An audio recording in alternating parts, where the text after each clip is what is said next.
कहते हैं कि पति पत्नी का रिश्ता बड़ा ही विश्वास और भरोसे का होता है। यदि ये विश्वास थोड़ा सा भी डगमगाता है, टूटता है, तो ना सिर्फ दो लोगों की जिंदगी तबाह होती है, बल्कि कई लोगों की जिंदगी तबाह और बर्बाद हो जाती है, और कई लोग तो हमेशा के लिए इस दुनिया को छोड़ के भी चले जाते हैं। मैं ऐसा क्यों कह रही हूं? आज की कहानी एक पति और पत्नी दोनों एक दूसरे पे जान छिड़कते, एक दूसरे से बेइंतहा मोहब्बत करते। बाकी एक दिन कुछ ऐसा होता है जिसको सुनने के बाद, समझने के बाद उस प्रदेश के, उस इलाके के हर कोई हैरान हो जाता है। सोशल मीडिया के जरिए, प्रिंट मीडिया के जरिए जब लोगों तक बात पहुंचती है, तो लोग भी ये कहने पर मजबूर हो जाते हैं कि क्या प्रेम ऐसा ही होता है क्या? तो आखिरकार ऐसा क्या होता है? तो इसको जानने के लिए हमारे साथ वीडियो में अंत तक बने रहिएगा। नमस्कार, मैं सावित्री यादव, यस के क्राइम कथा आप सभी का स्वागत करती हूँ। उम्मीद है यस के क्राइम कथा की सारी फैमिली अच्छी होगी, अपना ख्याल रख रही होगी। आज जिस सच्ची कहानी को लेकर मैं आप लोगों के बीच हाजिर हूँ, है तो दिल को छू लेने वाली, साथ में आगे चल के बहुत ही रोचक होने वाली। तो कहानी की शुरुआत करूं उससे पहले जितने भी हमारे दोस्त मित्र हैं, जितने भी हमारे साथी हैं, सबसे रोज की तरह यही गुजारिश है कि अभी तक आप लोगों ने चैनल को सब्सक्राइब नहीं किया तो चैनल को सब्सक्राइब कर लीजिए, और अगर जो वीडियो थोड़ी सी भी पसंद आती है तो लाइक करना मत भूलिए, क्योंकि आपका एक लाइक हमारा हौसला बढ़ाता है और हमारी एक कोशिश रहती है कि हम आप लोगों तक रोज नई कहानी लेके। और चूंकि आज तबीयत हमारी कुछ ठीक नहीं लग रही, बाकी हमने सोचा कि आप लोगों तक कहानी भी पहुंचानी जरूरी, तो इसलिए थोड़ी बोलने में असहजता हो रही। बाकी फिर भी पूरी कोशिश है कि आप लोगों को कहानी रोचक तरीके से सुना। तो चलिए ज्यादा बात ना करते हुए आज की कहानी की शुरुआत करते हैं। दरअसल पंजाब का बड़ा ही मशहूर शहर है लुधियाना, और इसी लुधियाना के रहने वाले अनूप मित्तल का एक होलसेल का बहुत बड़ा इलेक्ट्रिक शॉप होता है, जहां से कि उस इलाके के तमाम छोटे मोटे दुकानदार आते, सामान उठाते, ले जाते। पैसे रुपए की कोई कमी नहीं। जो अनूप मित्तल है उनकी पत्नी का नाम लवली सी, देखने में बेहद हसीन और बेहद खूबसूरत। ऐसो आराम की कोई कमी नहीं, गाड़ी बंगला, सारी सुख सुविधा, घर में नौकर चाकर, तमाम चीजें। और जो लवली और जो अनूप मित्तल है, इनकी शादी अरेंज मैरिज रहती है। बाकी कहते हैं कि शादी के बाद वाला प्यार भी कुछ कम नहीं होता है।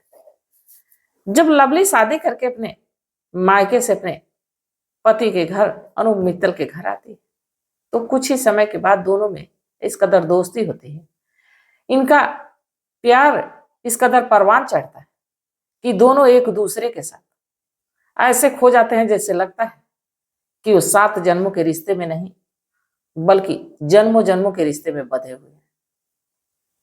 एक दूसरे का ख्याल रखना, एक दूसरे के बारे में छोटी से छोटी और बड़ी से बड़ी बात जानना, कोई भी देखता तो इनके प्यार की मिसाल देता है और कहता कि देखो, प्यार जरूरी नहीं है कि शादी से पहले ही, प्यार तो अक्सर शादी के बाद भी हो जाता है। अब दोनों बड़े बढ़िया से जीवन गुजार रहे होते हैं। इनकी शादी को लगभग 7 साल हो गए रहते, अभी तक इनकी कोई संतान नहीं रहती। बाकी फिर भी ये लोग नाखुश नहीं रहते, अपनी जिंदगी में बहुत ही खुशहाल रहते। बस यही सोच के चलते कि हम दोनों एक दूसरे का साथ दे रहे हैं तो किसी और की जरूरत ही नहीं। एक दिन शाम के लगभग 8 बज रहे होते, अनूप मित्तल घर आते हैं। लवली सिंह उनके पास जाती है और कहती है कि हमें तो लगता है कि अब हमारी शादी पुरानी हो गई। अनूप मित्तल कहते हैं कि ऐसा क्यों कह रही है? लवली कहती है कि आज महीनों हो गए, ना आप मुझसे ठीक से बात कर रहे हैं, ना मेरे लिए वक्त है और ना ही कहीं बाहर ले जा रहे हैं। अब अनूप मित्तल मुस्कुराते हुए देखते हैं, कहते हैं कि बात तो सही कह रही हो। अच्छा, एक काम करो कि तुम तैयार हो जाओ, हम लोग कहीं बाहर चल के खाते हैं।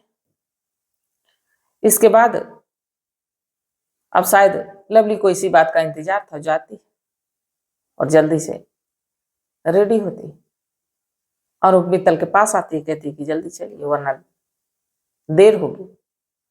अब दोनों बड़ी सी कार में बैठते हैं और एक डहलू रोड का चौक है, वहीं एक बहुत बड़ा रेस्टोरेंट जहां वो जाते हैं और जाने के बाद खाने पीने की चीजें वो ऑर्डर करते हैं, दोनों बैठ के खाते हैं और खाने के बाद अब एक दूसरे के साथ वो लोग कुछ देर बात करते हैं। आज महीनों बाद लवली को बहुत ही अच्छा लगता है, वो इस बात को जताती भी है कि आप समय समय पे मुझे ऐसा वक्त दिया करिए, सब मिला जुला के तो यही हमारे बीच है, बाकी तो काम काज में निकल जाता है, मैं घर के काम में निकाल देती हूँ समय, आप दुकान के काम में निकाल देते हैं समय। अब ये जो दोनों पति पत्नी है फिर वहां से उठते हैं और उसी कार में आके बैठते हैं। अब कार ड्राइव अनूप मित्तल ही कर रहे हैं। जैसे कुछ दूर कार पहुंचती है, कार रोकते हैं और कहते हैं कि ऐसा है कि मुझे वॉशरूम जाना है, घर अभी दूर है, मैं सोच रहा हूं होके आता हूं। और वो रोड के किनारे ही कुछ दूर चल के जाते हैं और अचानक से तभी एक कार आके इनके कार के पास रुकती है और ताबड़तोड़ लवली के ऊपर डंडे से वार करने लगती है। 3-4 लोग रहते हैं और तीनों चारों लोग के हाथ में डंडा। कार का गेट खोलते हैं और ताबड़तोड़ लवली पे वार करने लगते हैं। लवली अपने आप को बचाने की कोशिश करने लगती है। बाकी ये 4 थे, लवली अकेली थी। झटके में आते हैं, कार से बाहर निकालते हैं, मारने लगते हैं। अब दूर से अनूप मित्तल भी देख रहे होते, वो भी भागते हुए आता है अपने पत्नी को बचाने के लिए, बाकी कामयाब नहीं हो पाता। वो लोग उसे भी मारने लगते हैं। कुछ देर के बाद जो भी उसके पास ज्वेलरी रहती है लवली के पास और अनूप मित्तल के पास, सब छीनते वहां से भाग जाते। अब अनूप मित्तल भी घायल, सोचता है कि किससे मदद मांगू। रोड पे कई लोगों से मदद भी मांगता है पर पुलिस के डर से कोई रुकता नहीं। अब किसी किसी तरह अपनी पत्नी को कार में डालता है, गाड़ी ड्राइव करके हॉस्पिटल लेकर पहुंचता है। पता चलता है कि हॉस्पिटल पहुंचते पहुंचते लवली की मौत हो गई। अनूप मित्तल का इलाज शुरू होता है। अब ये पुलिस का मामला था, पुलिस की एक टीम आती है, पूछताछ होती है। अनूप मित्तल कहता है कि मुझे तो किसी बात की कोई जानकारी नहीं है, क्योंकि हम दोनों पति पत्नी तो खाने के लिए गए थे, बाहर आ रहे थे, तो हमें तो लगता कि छिनैती के मामले से ऐसा कुछ हुआ है, हमारे तो कोई ऐसे दुश्मन है नहीं। बाकी पुलिस को ये बात हजम हो नहीं रही थी, क्योंकि मात्र छीना झपटी करने के लिए कोई इस कदर नहीं मारेगा कि किसी की मौत हो जाए। हाँ, नुकसान पहुंचाएगा, हाथ पैर तोड़ देगा, चोटें पहुंचा देगा कि वो विरोध ना कर सके, जो उसके पास है सब कुछ लूट सके। अब अनूप मित्तल के कहने पे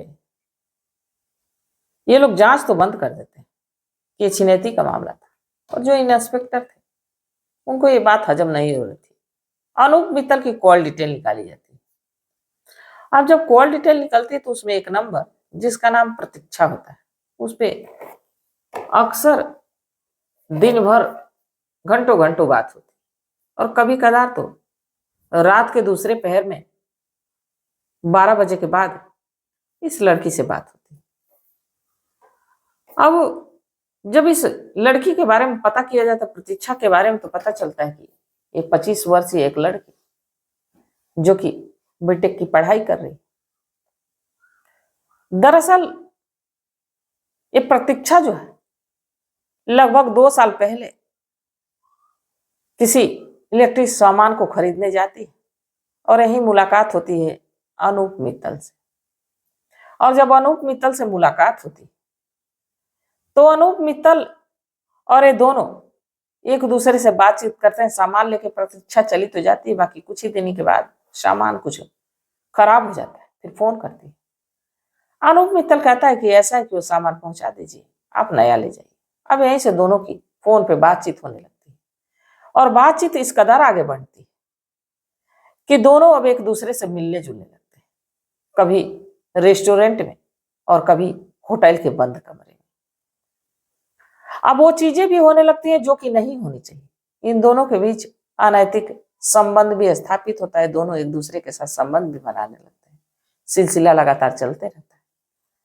अब इधर जो प्रतीक्षा है बार बार अब अनूप मित्तल को कहती कि ऐसा है कि तुम मुझसे कोर्ट मैरिज कर लो, शादी कर लो। तो कहता कि देखो हमारी पत्नी है, मैं शादीशुदा हूं और जब तक उसको तलाक नहीं दे देता तुमसे शादी नहीं कर सकता, तो कोई ना कोई रास्ता निकालने दो। और मेरी पत्नी भी बेइंतहा मुझसे मोहब्बत करती है, तलाक का कोई सवाल ही नहीं, रास्ता कुछ और देखना पड़ेगा। अब यही जो अनूप मित्तल है वो अपनी पत्नी को मारने का प्लान बनाता है, बाकी मारे कैसे। दोनों में इतना प्यार कि लोग मिसालें देते फिरते थे। अब सुपारी किलर हायर करता है और प्लान बनाता है कि जब भी मैं फोन करूं तो तुम लोग तैयार बैठे रहना, ऐसा कुछ करना कि लगे ना कि ये कत्ल हुआ है बल्कि रोड एक्सीडेंट हुआ है, अचानक से घटना हो गई। अब ऐसा ही होता है। जैसे ही लवली उस रात रेस्टोरेंट जाने की बात करती है, अनूप मित्तल उन किलरों को फोन करता है, कहता है कि ऐसा है कि फला रोड पे मैं फला रेस्टोरेंट में जा रहा हूं और मैं गाड़ी रोकूंगा, तुम लोग तुरंत आ जाना जैसे फोन करूंगा। अब जो अनूप मित्तल है जैसे रेस्टोरेंट से खा के निकलता है, वो वॉशरूम का बहाना करके रोड के किनारे जाता है और इनको फोन करता है और ये तुरंत आते हैं और लवली पे ये तुरंत वार करते हैं और उसके सिर पे, उसके गर्दन पे, उसके पीठ पे लगातार डंडे डंडे इतना वार करते हैं कि वो असहनीय होता है और घटना स्थल पे ही दम तोड़ देती है। बाकी अब इस मित्तल को लगता है, अनूप मित्तल को ये लगता है कि कहीं मैं फंस ना जाऊं, इसलिए कहता है मुझे भी मारो। अब कुछ डंडे ये लोग इसे भी मारते हैं।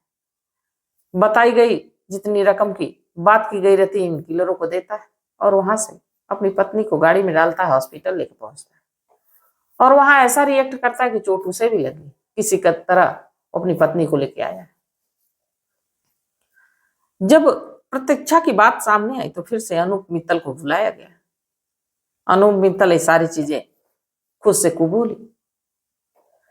अब यहाँ पे प्रतीक्षा की तो कोई गलती नहीं थी, इस लवली के कत्ल में प्रतीक्षा की कोई भूमिका नहीं थी, इसलिए प्रतीक्षा को तो छोड़ दिया गया। बाकी अनूप मित्तल को अपनी ही पत्नी के कत्ल के जुर्म में जेल के सलाखों के पीछे डाल दिया गया। जब प्रिंट मीडिया के माध्यम से, सोशल मीडिया के माध्यम से लोगों तक पहुंचा तो लोग भी ये कहने पे मजबूर हुए कि एक पत्नी जो कि अपने पति को इतना प्यार करती थी, इतना केयर करती थी और शायद इतना भरोसा करती थी कि कभी उम्मीद ही नहीं कर सकती थी कि उसका पति उसे ऐसे मार सकता है, शायद इसी विश्वास का फायदा उठा के उसने इतने बड़े घटना को अंजाम दे दिया। तो इस घटना को सुनाने का मेरा उद्देश्य ये नहीं था कि किसी की भावनाओं को ठेस पहुंचाया जाए, किसी को आहत किया जाए, बल्कि बस इसलिए कि लोगों को जागरूक किया जाए, लोगों को सचेत किया जाए। तो इस घटनाक्रम पे आप लोग क्या सोचते हैं, आप लोगों की क्या सलाह, आप लोगों की क्या राय है कि अनूप मित्तल को कड़ी से कड़ी सजा मिलनी चाहिए? अनूप मित्तल के साथ क्या होना चाहिए? और जो लवली के साथ हुआ किस हद तक गलत था? जो प्रतीक्षा ने किया किसी को ये जानते हुए कि वो शादीशुदा उसको उकसाया, ये तमाम चीजें आप लोग अपनी सलाह, अपनी राय कमेंट सेक्शन में जरूर बताइए, क्योंकि आपके मशवरे का हमें बेसब्री से इंतजार रहता है। तो तब तक आप लोग अपना ख्याल रखिए, अपने परिवार का ख्याल रखिए, बाल बच्चों का ख्याल रखिए। मिलते हैं कल एक नई वीडियो के साथ, तब तक के लिए जय हिंद, जय भारत।